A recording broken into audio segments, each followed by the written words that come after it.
오늘 2보강 3회차입니다. 2보강 3회차는 의료용 소재 중에 남로 약물 전달체의 1차원 소재와 2차원 소재의 일부를 말씀드리겠습니다. 1차원 소재는 이런 식밖에 없어요. 튜브냐, 로드냐, 아니면은 뭐 침상 구조냐 하는 것들인데, 여러분 카본 나노 튜브 같은 경우에는 굉장히 오랫동안 잘 알려졌었죠. 카본 나노 튜브는 80년대에 알려지기 시작한 애들이고, 역사적으로 보자면 이제 탄소라는 물질은 소재에서 아주 사람들이 많이 쓰던 것들이잖아요. 그라파이트, 다이아몬드 이런 것들은 천연에서 날 수 있는 아주 대표적인 탄소 소재고, 요즘에야 그라핀이 탄소 소재의 선두주자가 됐었지만 그 이전 세대까지만 해도 플로렌이라고 부르는 버키볼 아니면 나노튜브 같은 것들이 각광을 많이 받았습니다. 그라핀이 물리적으로 어떻게 만들어질 수 있는지, 화학적으로 어떻게 만들어질 수 있는지, CVD를 통해서 어떻게 성장할 수 있는지 알려지면서부터 조금 밀려난 느낌이긴 하지만은, 여전히 카본 나노튜브는 반도체 성질도 지니고 있고 굉장히 종축으로 강한 기계적 성질도 갖고 있고, 튜브 내부 공간이 분자를 담을 수 있을 만한 공간도 있고 해서 다양하게 이루어집니다. 그 다음에 나노 로드라는 거는 길쭉한 것들이죠. 길쭉하고 속이 막혀 있는 것들입니다. 막대기. 종횡비가 굉장히 길지만 속은 막혀 있어서 마치 제로 디멘저널 입자들을 쭉 붙여서 이어놓은 것과 같은 형태입니다.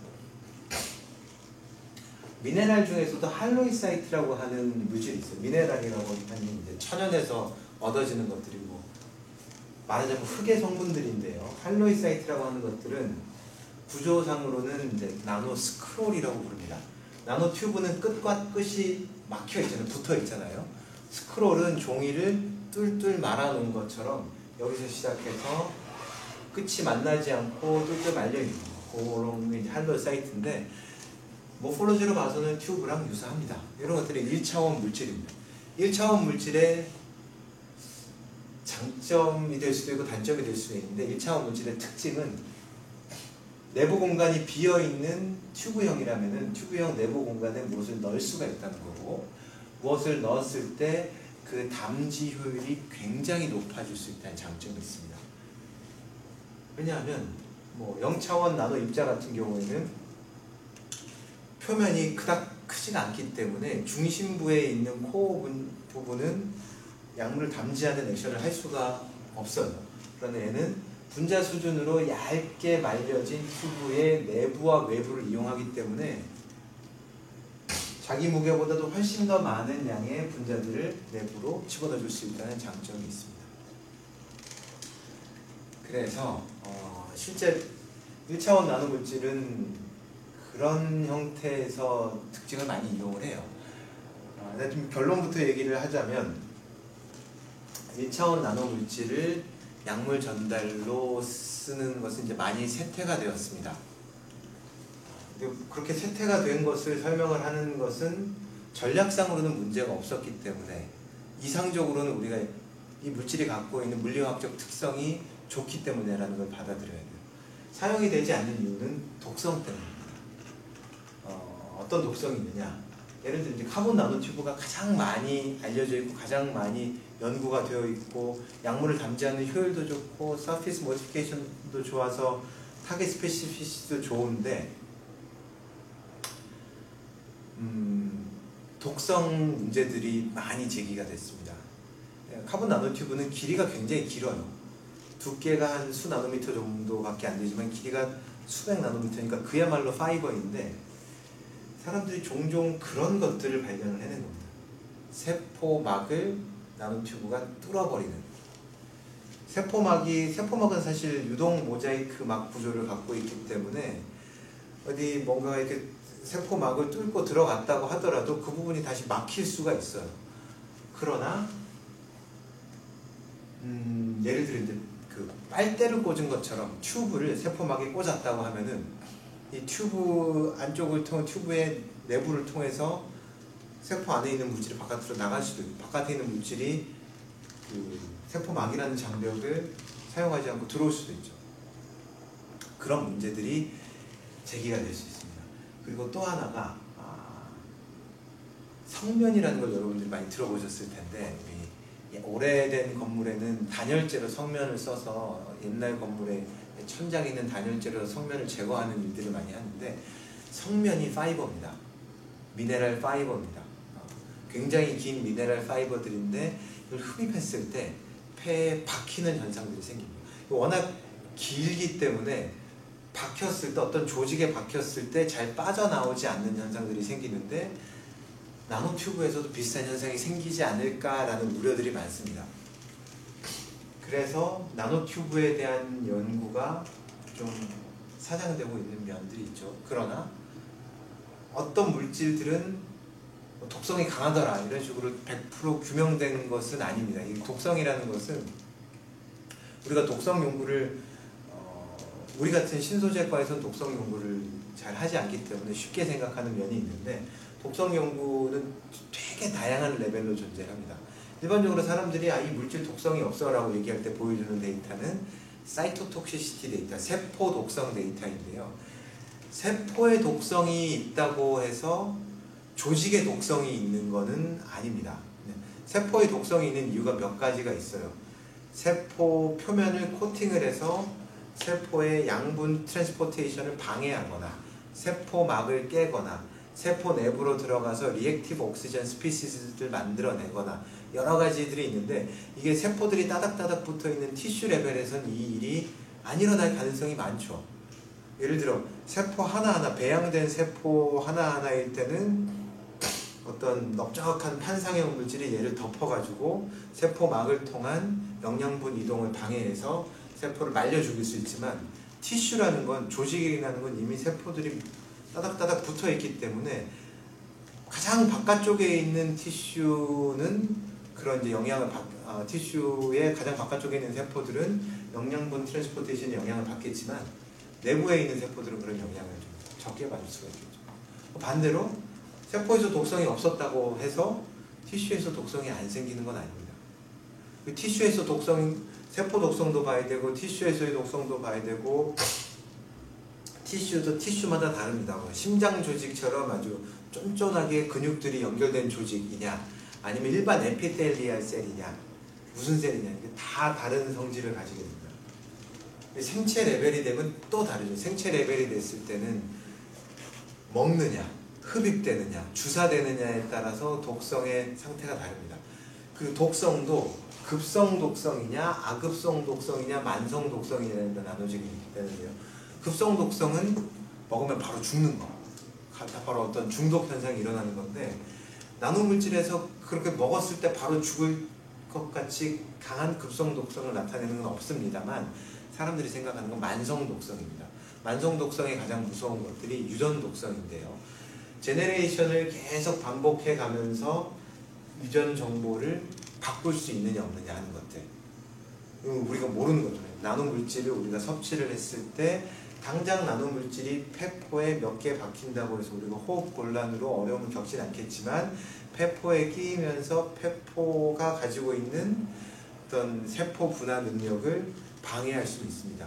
예컨대 그런 연구들은 꽤 많이 되어 있어요. 어떤 나노물질을 줄기세포에 처리를 했더니 분화가 더 빨라지더라, 분화가 더 느려지더라, 혹은 그 나노물질이 갖고 있는 특정 케미컬들에 의한 영향으로 예를 들어 이제 메센키멀 스템셀이라는 스템셀이 있는데, 메센키멀 스템셀이 근육 조직이나 연골 조직이나 골 조직으로 분화될 수 있는 능력을 다 갖고 있는데, 골 조직으로만 분화하더라 하는 식으로 변화할 수가 있습니다. 이거는 유전적으로 문제를 일으킬 수 있다는 얘기가 되는데, 사람은 한 제네레이션이 30세 이상이 되기 때문에 제네레이션을 몇 번 반복해 가면서 나노물질이 어떤 독성을 가지고 있는지 쉽게 규명해 내기가 어렵습니다. 그래서 독성이 있다라고 얘기가 되는 것들은 향후 잠재적인 독성이 있다라는 문제들을 얘기를 하는 것들이고, 그것 때문에 이제 아주 톡식한 물질이라고 낙인 찍기는 좀 힘들죠. 어쨌든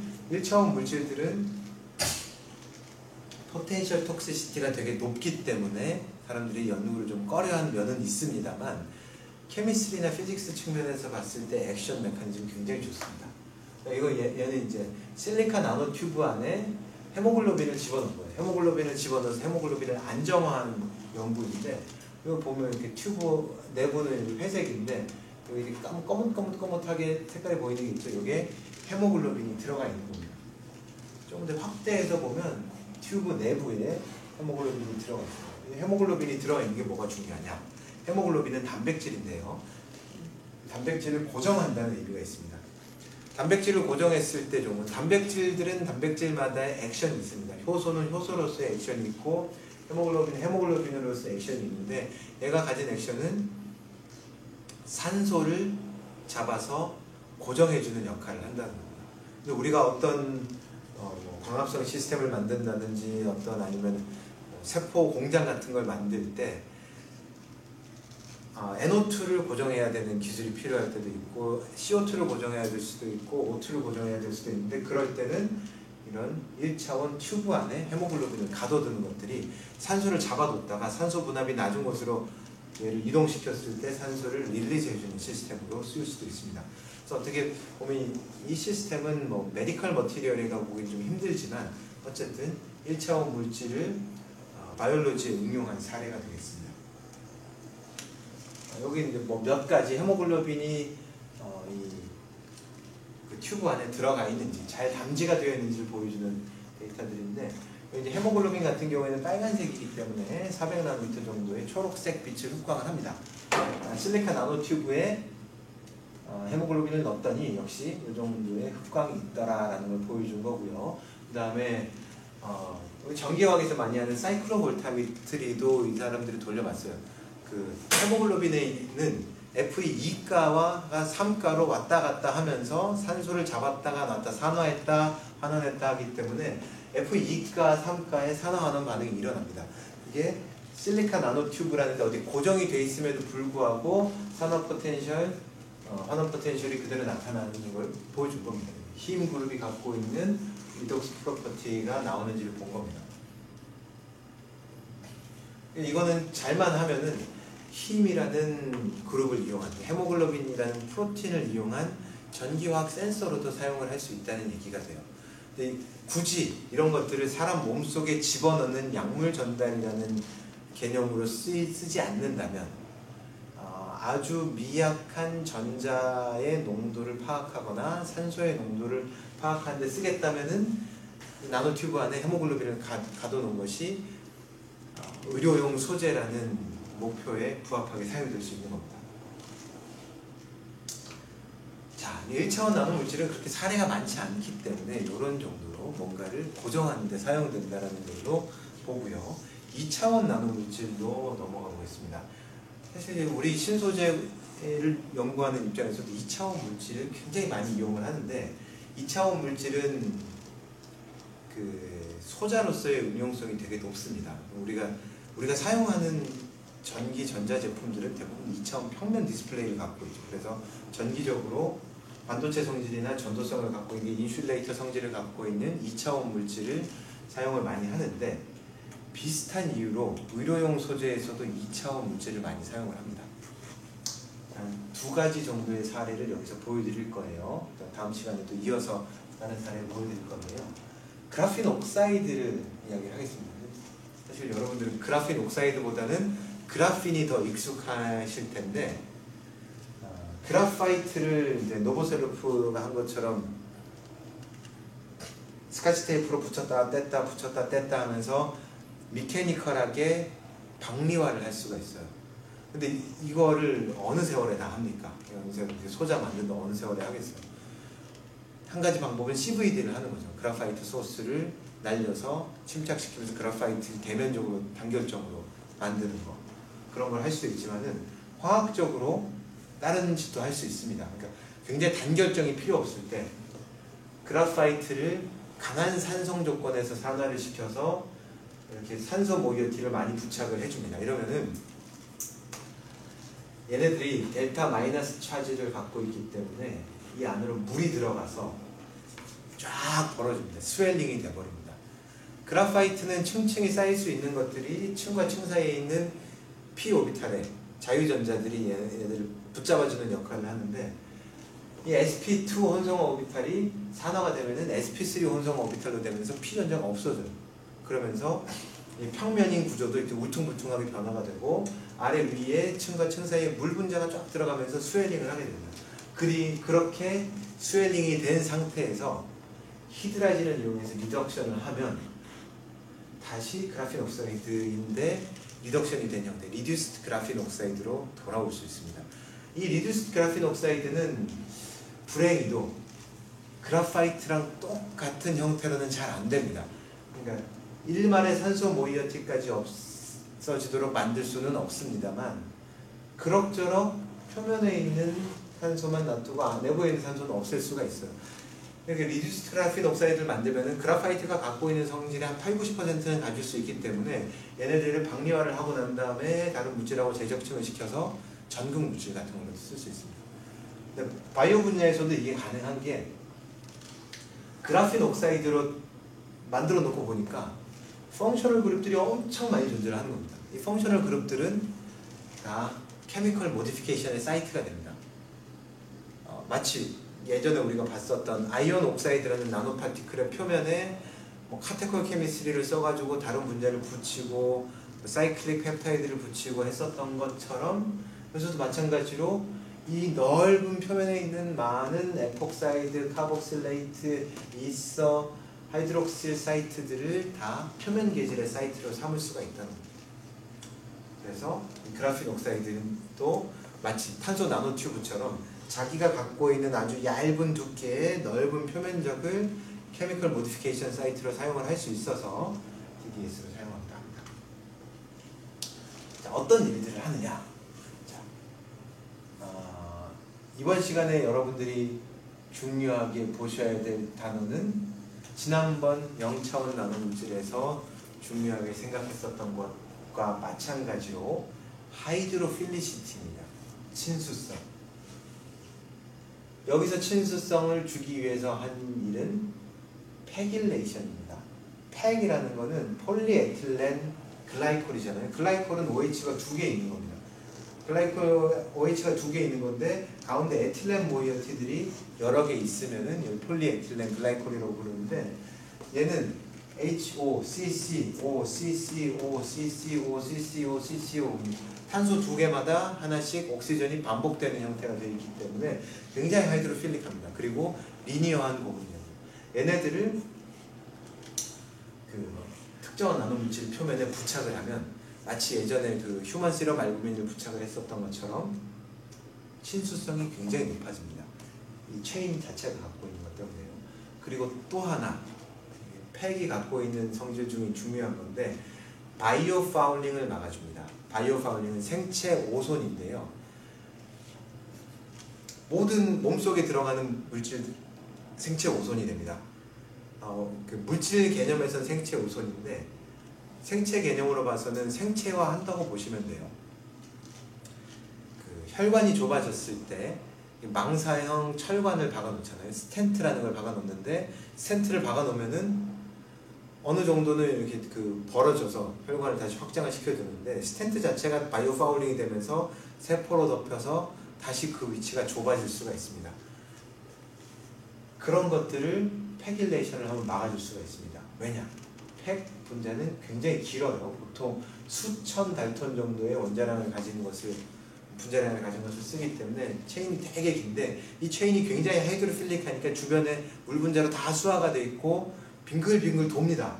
이 CC 결합들 보세요. 이 CC 결합 전부 다 sp3 혼성 오비탈이고, CO 결합도 sp3 혼성 오비탈이어서 로테이션을 다 할 수 있는 그룹들로 이루어져 있어요. 이 결합들이 로테이션을 하면서 굉장히 긴 체인이 계속 로테이션을 하면 여기에 뭔가 부착이 되기가 어렵습니다. 단백질이라든지 점액질이라든지 핵산 같은 것들이 부착이 안 돼서 바이오 파울링을 막아줍니다. 바이오 파울링을 막아주는 게 왜 중요하냐?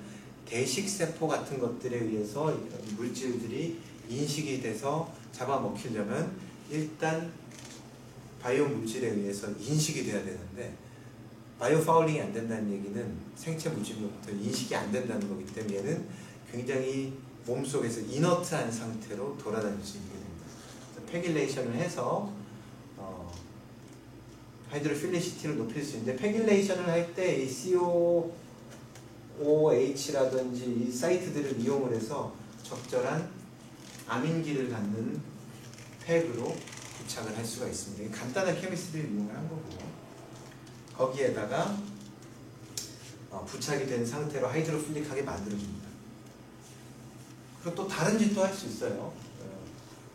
에폭시라든지 OH기에 이 클로라이드 말단을 갖는 CONA 솔트를 반응시켜주게 되면 이 부분들이 전부 다 CONA로 바뀝니다. CO는 카복실레이트잖아요. 소디움은 이제 쉽게 수화돼서 떨어져 나갈 수 있으니까 이 말단들이 전부 다 카복실릭 엑시드를 갖게 된다는 거죠. 카복실릭 엑시드를 갖게 되면 뭐가 좋으냐? 일단 카복실릭 엑시드 자체도 굉장히 하이드로필릭하기 때문에 이런 펑셔널 그룹이 붙어 있었던 것보다 더 하이드로필릭하게 만들어줘서 친수성을 더 많이 부과해준다는 장점이 있습니다.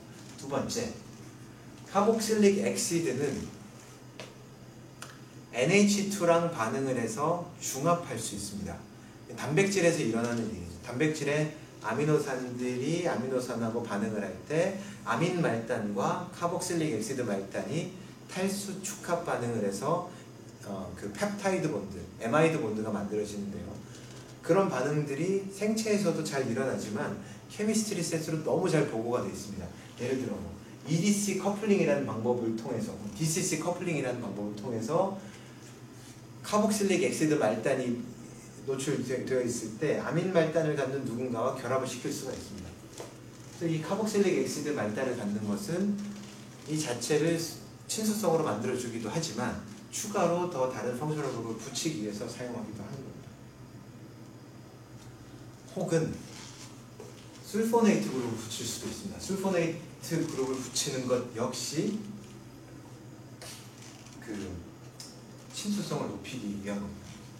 술포네이트 그룹을 붙이고 카복실릭 엑시드 그룹을 붙여서 굉장히 친수성 나노그라핀 옥사이드 NGO를 만들고 난 다음에 사람들이 뭘 했냐?